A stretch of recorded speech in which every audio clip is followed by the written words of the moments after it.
Good afternoon, everybody. Good afternoon. How are you? Good to see you. We have a packed house, and I have two very special guests with me today. I will start with some scheduling announcements. Tomorrow afternoon, President Trump will travel to Las Vegas, Nevada to hold a roundtable and deliver remarks on the working families tax cuts. On Friday, President Trump will travel to Phoenix, Arizona to deliver remarks at a Turning Point USA event at Dream City Church. And I'm really honored to be standing here today on Tax Day with two esteemed members of the President's cabinet and his excellent economic team, Treasury Secretary Scott Bessent and Small Business Administrator Kelly Loeffler. As we have seen this tax season, President Trump's working families tax cuts have put a historic amount of money back into the pockets of the American people this year. On the campaign trail in 2024, President Trump looked voters in the eye and promised them he would sign the largest tax cuts in the history of our country. And on Independence Day last year, President Trump and congressional Republicans delivered, passing the largest tax cut in history for working and middle-class Americans, including no tax on tips, overtime, and Social Security. They also passed unprecedented tax relief for small businesses, farmers, workers, and families. With Tax Day officially here, the numbers prove these tax cuts have been nothing short of extraordinary. More than 53 million filers claimed at least one of President Trump's signature new tax cuts. The average refund this filing season is more than $3,400. The Trump administration has issued more refunds and larger refunds than in any year of the history of our country. And I will allow Secretary Bessent to break down the numbers in greater detail. President Trump and Republicans in Congress have always believed that the American people know how to spend their money better than the government does. But what the American people must not forget is that every single Democrat in Congress voted against these tax refunds. The media has largely omitted this fact and other critical details in their stories covering the benefits of the Trump tax cuts.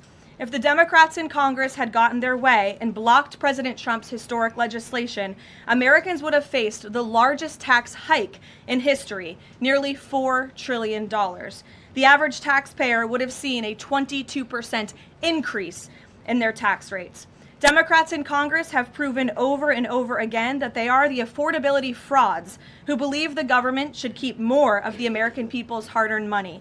This president and Republicans in Congress fundamentally believe that Americans deserve to keep more of their hard-earned paychecks. It's a clear contrast for American families to keep in mind. So with that, I will turn it over to our great Treasury Secretary, Scott Bessent, and then he will turn it over to Kelly. Thank you. Good. Thank you, Caroline. I'm here to tell you that it has been a fantastic tax season. It has gone smoothly. It has gone efficiently from the point of view of the IRS, but most importantly, it's been a great tax season for the American people. Thanks to promises made, promises kept, through the working families tax cuts, the president has delivered the record refunds to the American people. More than 45% of the filers of the returns that we have seen have had at least one of the four president's signature policies: no tax on tips, no tax on overtime, the deductions for our great seniors, and the deductibility of interest on auto loans for American-made cars. And I will tell you that one of those that Americans have taken is no tax on overtime. And it's the American way. If you want to work longer hours, you get to keep more of your money. And with that, we are seeing, I want to encourage everyone out there watching today to change their withholding if they haven't already done so, because if you change your withholding, then you will get an automatic real wage increase on a weekly or a monthly basis, and you will be able to keep more of your money this calendar year. So with that, we have also seen with the Trump accounts, we have had 5 million families file for Trump accounts for their children. 1.2 million of those are eligible for the $1,000 seed bonus. So we look forward to that picking up more and more. For those of you who haven't done it, it's easy to remember, Form 4547. You can do it while you're filing your taxes. You can do it at any point during the year. We think this is going to be transformational in terms of financial literacy. This is Financial Literacy Month, and at Treasury and all over the administration, we are working with the American people, with American families, not only to give them more of their money, but to show them how to invest it in a safe, smart, and sound way. So with that, I will turn it over to Kelly. Great. Thank you, Scott, and good afternoon, everyone. Excited to be here on Tax Day, important day for small business because small business and their employees have real relief thanks to President Trump's working family tax cuts. As administrator of the U.S. Small Business Administration, it is my great honor to serve our great president as the cabinet-level voice for America's 36 million small businesses. President Trump is right. Small business is big business.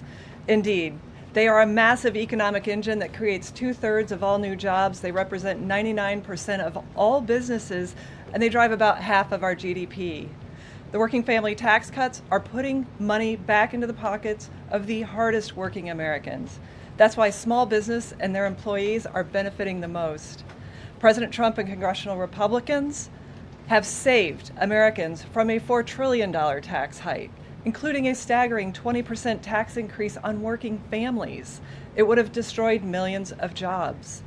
Now, I've traveled the country from Maine to Alaska, and not a single worker, not a single small business asked to pay $1 more in taxes, yet every single congressional Democrat voted to raise taxes, not just on small businesses, on our workers, on our seniors, on hardworking families. Thankfully, Republicans united behind common sense policy of letting Americans, not Washington bureaucrats or fraudsters, keep more of what they earn. Now, so far, as you've just heard, 12 million small businesses have an average tax saving of $7,000. The 20% small business pass-through deduction is now permanent, offering them certainty to plan for the future and the rocket fuel to create 1 million new jobs. Eric Williams at Prince Manufacturing in rural Georgia. He specializes in fabrication and machining. This year, he's reinvesting his tax savings to hire 500 new employees. The provisions for 100% expensing of equipment, expansion, and R&D are also growing production to help us reclaim industrial dominance. At Blue Patriot Fab, which I visited this week in Omaha, the owners highlighted one of their newest buildings, and they call it the Big Beautiful Building because the tax cuts helped them build it. Made in America is back, and that's why the America worker is winning too.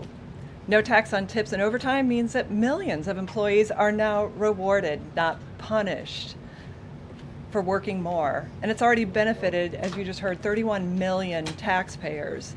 In Baltimore, John and Tony Minidakis are proud second-generation owners of Jimmy's Seafood. Now, with no tax on tips and overtime, their 200 employees know that coming into work means going home with more pay. And Wade, a CNC machinist that I met at Lehigh Valley Plastics in Pennsylvania, said he routinely takes on extra shifts, and now the tax cuts reward his extra effort. And the benefits aren't just for tax season. As you've heard, the Trump accounts are connecting young people from birth to the power of our free enterprise system. With 529 savings accounts and Workforce Pell for trade schools, we're now training the next generation of skilled workers to fill millions of open jobs at small businesses. So in closing, America is open for business again. Yet every Democrat voted no on the very tax relief that is restoring Main Street, that is putting more money back into the pockets of hardworking families. Small businesses are rebounding from years of Biden inflation, decades of unfair trade, and massive regulatory overreach. But thanks to President Trump's tax cuts, they now talk about expansion, hiring plans, and generational opportunity. This is America First in action. Lower taxes, rising wages, and a thriving Main Street. Now millions of Americans are getting their largest tax refund ever, and Main Street is getting historic tax relief to keep the American dream alive. Thank you. Good. And before we take questions, I want to provide some numbers for you all. So tax day statistics as of April 12th, Over 53 million filers, nearly 45%, claimed one of President Trump's signature tax cuts. The average tax cut for filers benefiting from one of President's new tax cuts is over $800. Over 6 million filers have claimed no tax on tips, with an average deduction of $7,100. Over 25 million filers have claimed no tax on overtime, with an average deduction of $3,100. Over 30 million seniors have claimed the enhanced deduction for seniors, with an average deduction of $7,500. And over 1 million filers have claimed no tax on car loan interest on American cars, for an average deduction of over $1,800. The average refund this filing season is over $3,400. Over 34 million families have claimed Republicans' enhanced child tax credit, which is permanently doubled and expanded by the working families tax cuts. Over 105 million filers have claimed the permanently doubled standard deduction, simplifying tax filing for millions across America. So, as much as people do not like to pay their taxes, and we saw a survey today that 70% of Americans still believe that they are overtaxed, this is a great day for the American people. Thank you, Scott and Kelly. We'll now open it up to questions. You're welcome to ask me questions or either of the great cabinet officials next to me. And we'll start, as always, with our new media seat, Mr. Posobiec. Why don't you kick us off? Thank you, Caroline. Secretary Bessent, if I may, there's been this media narrative out there that while we see the data on tax refunds, that it's not good enough, that the tax season has been too soft. What is your response to this media narrative regarding the tax refunds? Look, it's been an incredible tax season. We have done more with less at the IRS, that we have moved over millions of taxpayers to digital tax accounts, and that leaves us able to service more taxpayers in person and on the phone. And as we can see, the economy was very strong. We are seeing growth across the board in all areas, and as Kelly said, small business, Main Street are really the big beneficiaries, and this is what they don't want you to hear. That Wall Street always done great. This administration is focused on parallel prosperity and bringing prosperity back to Main Street, and that starts with people keeping more of their money. And one for Caroline, as well as the administration in general, if I may. This past Saturday, I published a video of now former Representative Eric Swalwell in bed. The president's heading to Las Vegas. Well, Eric Swalwell was in Las Vegas in this video. I'm told, according to geotagging, this scandal has erupted now. Accusers coming forward, many others coming forward, as well as questions regarding his extremely close relationship with Arizona Senator Ruben Gallego. And I want to know if the administration had any comment on the fact that Senator Gallego seemed to be very vocal about wanting the release of the Epstein files, and yet when questions come to his own involvement with Eric Swalwell, he doesn't seem to want to provide anything. Yeah, look, I think the accusations and allegations against former Representative Swalwell are despicable and disgusting. I think it's also quite plausible, as you point out, Jack, that there were many other Democrats in this town on Capitol Hill who knew about his perhaps illegal behavior, certainly his disgusting and inappropriate behavior, and why were they silent for so long? I think those are questions that must be raised of these sitting representatives, including Mr. Gallego, and I hope that the journalists in this room will do their jobs, and the journalists on Capitol Hill will do their jobs to ask Democrats in power how they knew about such despicable behavior from one of their elected representatives for so long, but never said or did anything about it. So that's what we hope to see as far as the White House and the President is concerned. Thank you. Peter. Thank you. I have one for you and then one for Secretary Bessent. Sure. For you, Caroline, there are now 10 American scientists who have either gone missing or died since mid-2024. They all reportedly had access to classified nuclear or aerospace material. Is anybody investigating this to see if these things are connected? I've seen the report, Peter. I haven't spoken to our relevant agencies about it. I will certainly do that and we'll get you an answer. If true, of course, that's definitely something I think this government and administration would deem worth looking into, so let me do that for you. Thank you. And Secretary Bessent, it doesn't sound like we're going to have $3 a gallon gas by summertime, which we had initially been told by the Energy Secretary. He now says that it would be very aggressive if we're going to get to the $3 a gallon gas by the summer. So when are we really going to get $3 a gallon gas? Well, I think that's going to be the up to how the negotiations go. President Trump said this morning that he thinks we're nearing the end. The U.S. kept their side on the ceasefire. We've stopped firing. The Straits of Hormuz have not been completely reopened, so we will see. And I'm optimistic that during the summer we will see gas with a 3 in front of it sooner rather than later. It's Bank Week here in D.C., so I've been meeting with a lot of my Middle Eastern counterparts, the finance ministers, and they all say that once the straits are open, they can start pumping again within 1 week. So not by summer, like Memorial Day, but maybe by Labor Day? Again, I'm optimistic that sometime between June 20th and September 20th that we can have $3 gas again. And as I said this morning too, we are going to be watching the gas stations because they raise prices very quickly when when the crude oil prices went up. We hope they'll bring them down just as quickly as crude oil prices have come down, which they've come down substantially just in the past 10 days. Great. Sure. Thank you so much, Caroline. Can you give us an update on the president's thinking on the next attorney general? A lot of names have been going around, like Ron DeSantis, Rudy Giuliani, Ed Martin. They're being floated as contenders. What qualities is the president looking for in a new AG? And will there be accountability for what many have described as weaponization within Biden's office when he was the president? Sure. Well, certainly ensuring that there's accountability for the weaponization of justice that took place under the Biden administration is a top priority for this president. With respect to names that are floated, there are always names floated in the press. Sometimes I have a chuckle when I read some of the reports about certain people floated for certain jobs. As far as the president is concerned right now, Todd Blanche remains the acting attorney general. The president feels he's doing a good job, and that's where it remains right now. I don't have any personnel updates for you today. Annie. Thank you, Caroline. I have a question for you and also for the Treasury Secretary.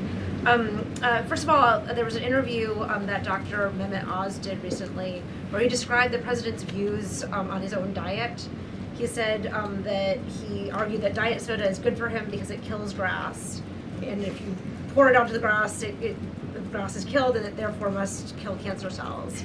I'm wondering if you can, was this sort of an accurate description of how the president sees? Look, as we all know in this room, I think you know the president has a very good sense of humor. It's one of his most underreported characteristics, I would say. I have heard him tell this joke before. I think the Wall Street Journal should get a better sense of humor. And then another one for you. Has the president filed his taxes and is he going to release them publicly? It's actually a very good question. I have not inquired with the president directly about his own taxes, but I'm happy to do so and we'll get you an answer on that. Secretary Besson, I have filed my taxes.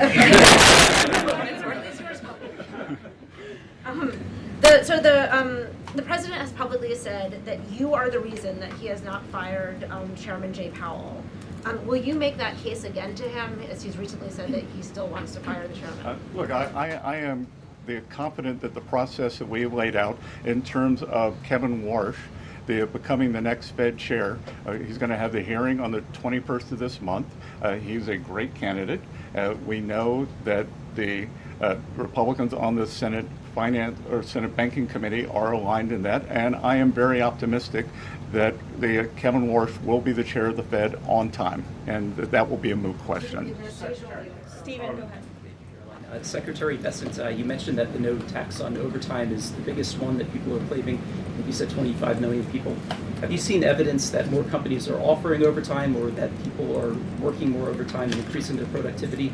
And the second question, the health insurance industry is advertising heavily in D.C., describing themselves as the good guys in the whole healthcare system.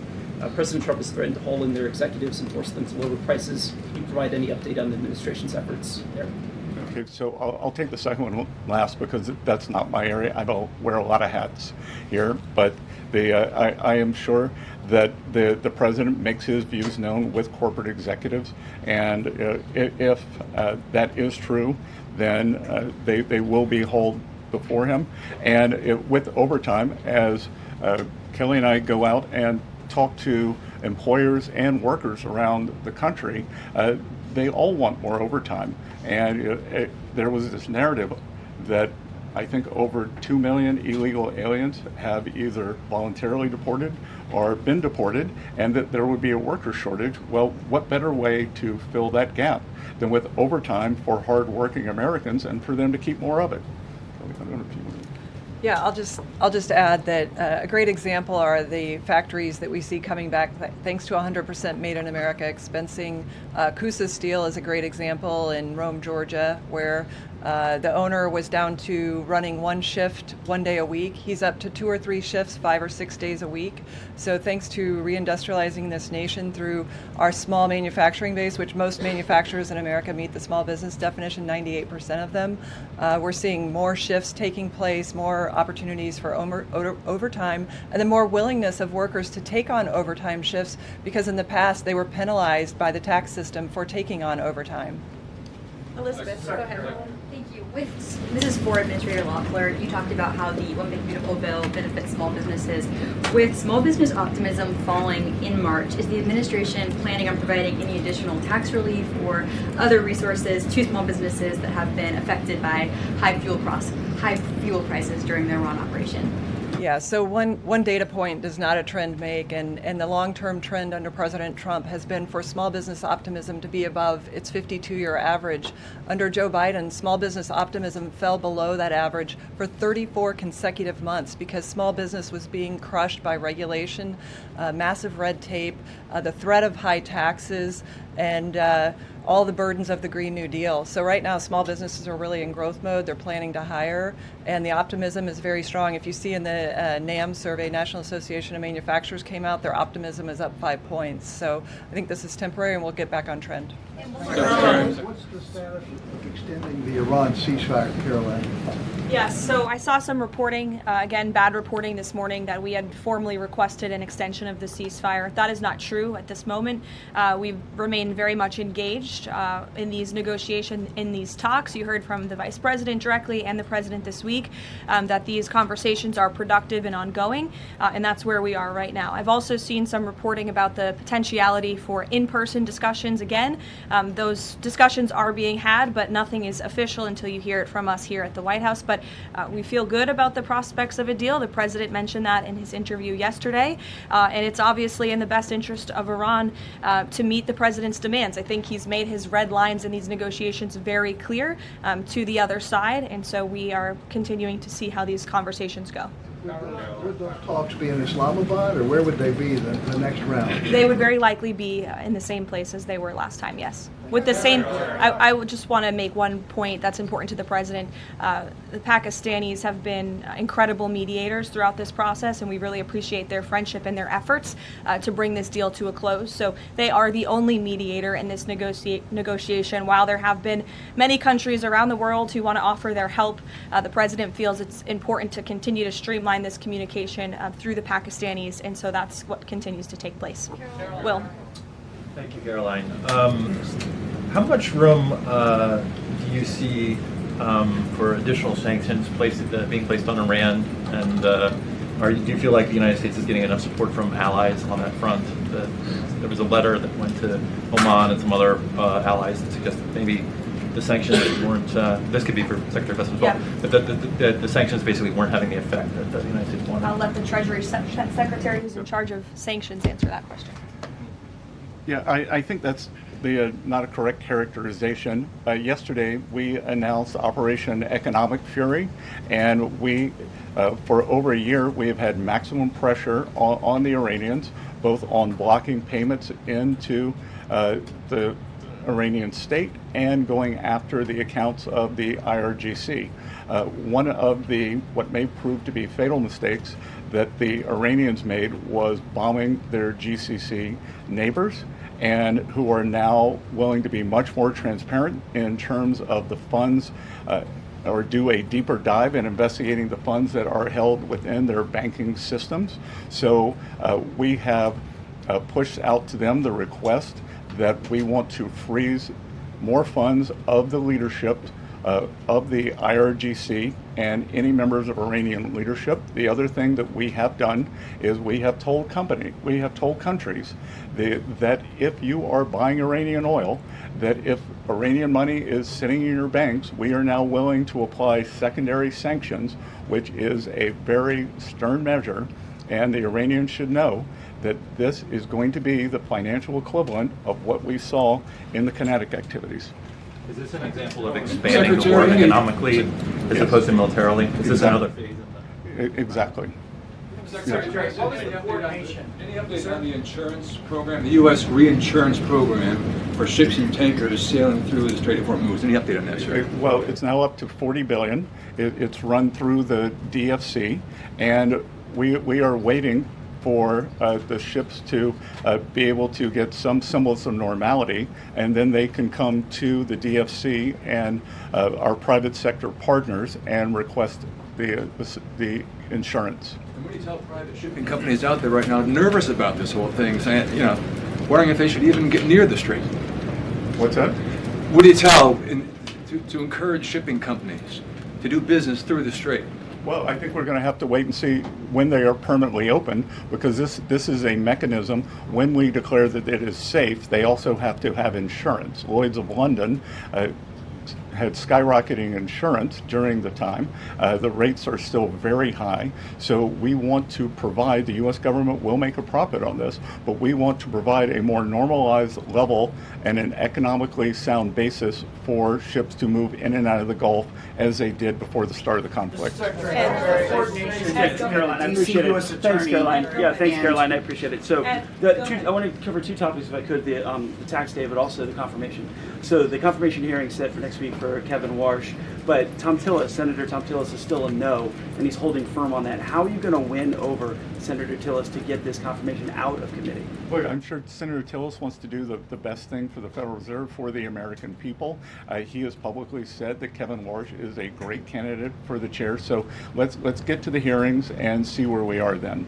I want to ask you about tax day, if I could. So the tax gains that you talked about through the One Big Beautiful Bill, is that going to offset the consternation from Americans, for lack of a better term, over the $4 gallon of gas? Well, again, as I said, no one's ever objected to more money in their pocket. So the Americans have more money. They can decide how they want to spend it. And I did want to come back to the overtime question, because I was up in Westchester County last Friday, and I met with several of the first responders and police unions. And those, whether it's our great policemen, our firemen, our ambulance drivers, they all now want more overtime. And how great it is to have them to be able to be engaged and keep more of their money. Thank you, Caroline. For both of you, perhaps, are President Trump's threats of a 50% tariff against China still on the table now, or is the letter exchange that you talked about now taking that off of the table? Well, as you know, the president spoke about the letter with respect to he and the correspondence between he and President Xi. President Xi assured the president that they are not supplying Iran with weapons throughout this conflict, and that assurance was made to the president. It's obviously something the administration keeps close tabs on with respect to tariff. You have any update on that, Mr. Secretary? I don't have an update on the tariffs, but I do have an update on sanctions. Iran used to be the largest state sponsor of terrorism. China was purchasing more than 90% of their oil, which is about 8% of China's energy needs. We believe this blockade in the Straits, there will be a pause of Chinese buying, but I will tell you that 2 Chinese banks received letters from the U.S. Treasury. I'm not going to identify the banks, but we told them that if we can prove that there is Iranian money flowing through your accounts, then we are willing to put on secondary sanctions. And are you, Nick, go ahead. Thank you, Caroline. Go ahead, Nick. Just a quick follow-up. So my question, sure. Are you considering any more sanctions relief, Mr. Secretary, for countries that are suffering right now in order to get more oil to your allies? We will not be renewing the general license on Russian oil, and we will not be renewing the general license on Iranian oil. Because again, that was oil that was on the water prior to March 11th. Right. So all that has been used. Nick, go ahead. Treasury Secretary, as you both noted, 53 million Americans have used one of these new tax exemptions the president enacted. Can you speak to not only the relief that's bringing specifically working class Americans like waiters, bartenders, overtime workers, but also the impact this is going to have on the economy? Well, a couple of things there is I can tell you, I think Kelly's very popular, but I think with service workers, I may be the most popular cabinet secretary in D.C. because when I show up, a doorman, the not so much bartenders, but waiters, waitresses, they all say thank you for no tax on tips. Again, I was in a diner up in Westchester County, and this is a home run. In terms of what's happening with these folks, and what we can't tell you yet, and we will be able to provide data at a later date, that 52 million is how many have used at least one of those. So we expect that there are probably multiple filers who have used at least more than one of those four signature things. And look, again, this is the America First, Americans, hardworking Americans keeping more of their money, just like with our small businesses. If we go back and look, when you hear the left talk about this was a tax cut for millionaires and billionaires, they wanted to raise the tax rate for everyone making more than $500,000. That is a small business killer.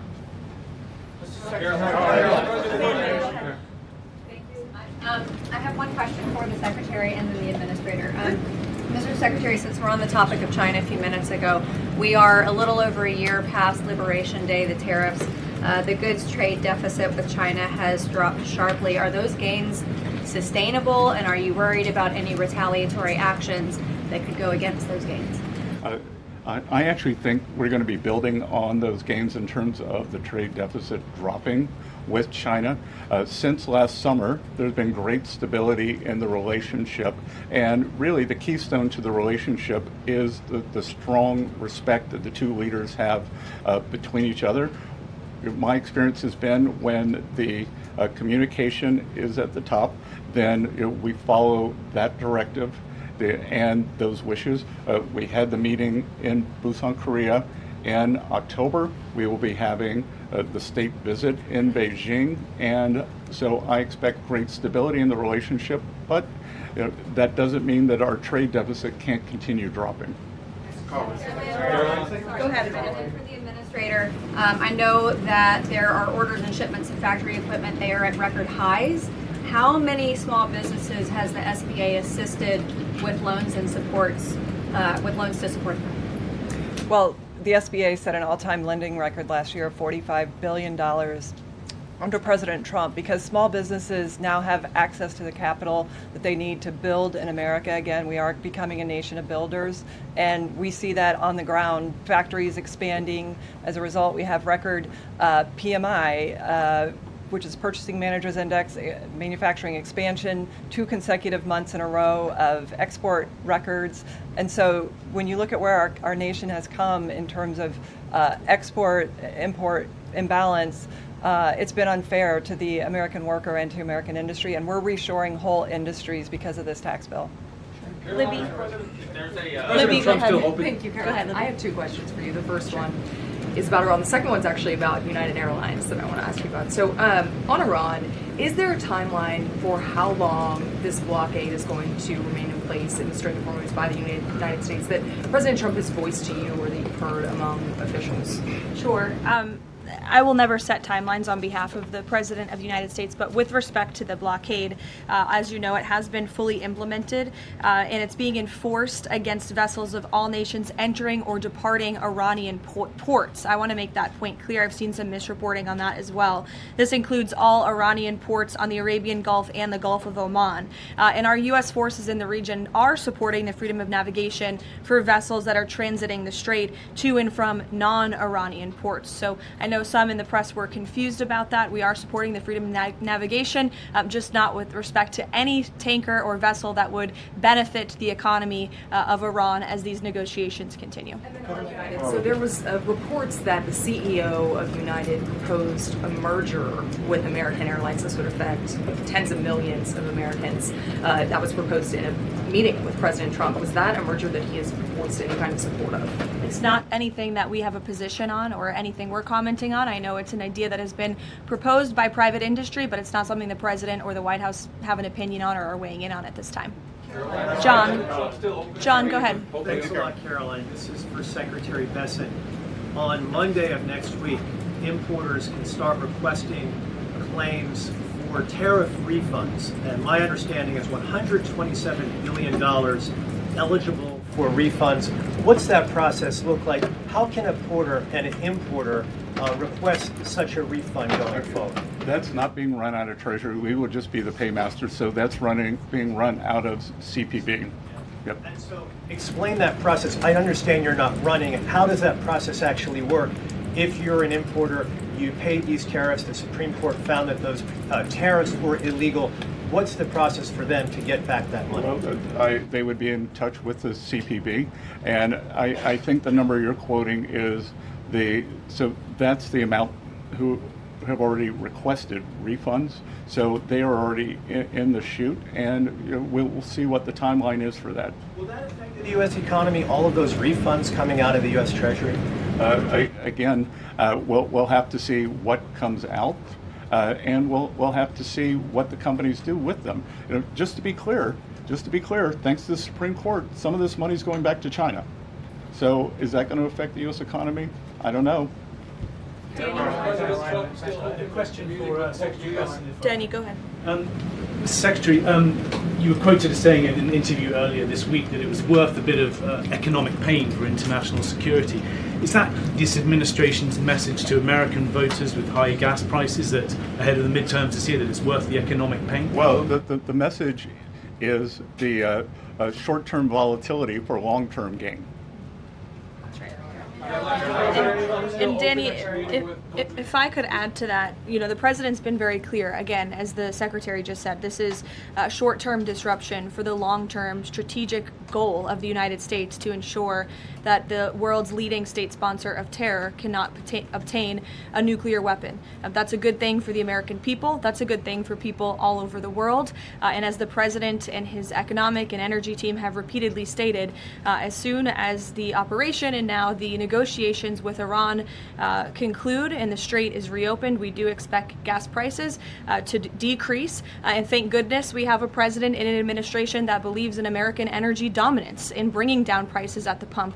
Look at how gas prices decreased over the past year since this president was in office. It's a stark contrast to the previous administration and Democrats in this city who believe in hampering our domestic energy industry, who believe in importing our most precious resources, who believe in implementing policies that created the worst inflation crisis in history. So President Trump has built the greatest economy in the world before. He is doing it again. Of course, we have this short-term disruption, but again, it's for the long-term strategic goal of ensuring that these terrorists cannot possess a nuclear bomb. Jennifer. For Secretary Bessent, on the Russian oil, I know the sanctions waivers have expired, but how much money did Russia benefit from that temporary sanctions rules? You initially said about $2 billion. Is that? It could have been $2 billion. We don't know. But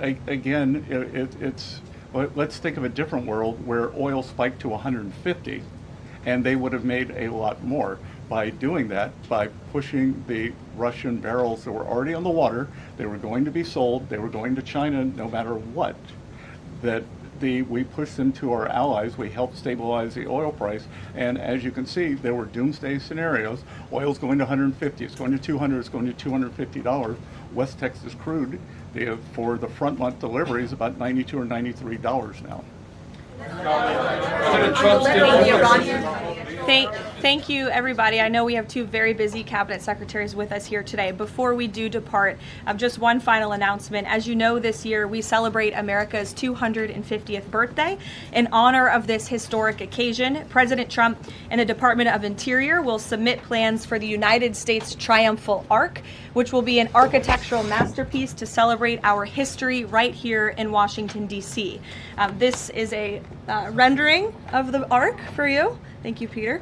It's quite beautiful, as you can see, and this monumental arch will beam at 250 feet tall in honor of 250 years and stand on ground that is currently empty green space in Memorial Circle on Columbia Island, a man-made island in the Potomac River managed by the National Park Service. The United States Triumphal Arch will be outfitted with beautiful artwork and depictions celebrating the success of the American people over our 250-year history and the enduring triumph of the American spirit. Long after everyone in this room is gone, our children and grandchildren will remain inspired by this national monument. Beginning construction this year on the architectural arch is a fitting way to commemorate the 250th anniversary of American independence. Great nations build beautiful structures that cultivate national pride and love of country, and this triumphal arch should be a project that all Americans of all political persuasions can support because it's a monument for every American to celebrate 250 years of our nation's proud history. And again, the plans for this will be submitted tomorrow. We'll have many more announcements with respect to our 250th anniversary in the coming months as we look forward to the 4th of July. Thank you very much, everyone. Have a great day.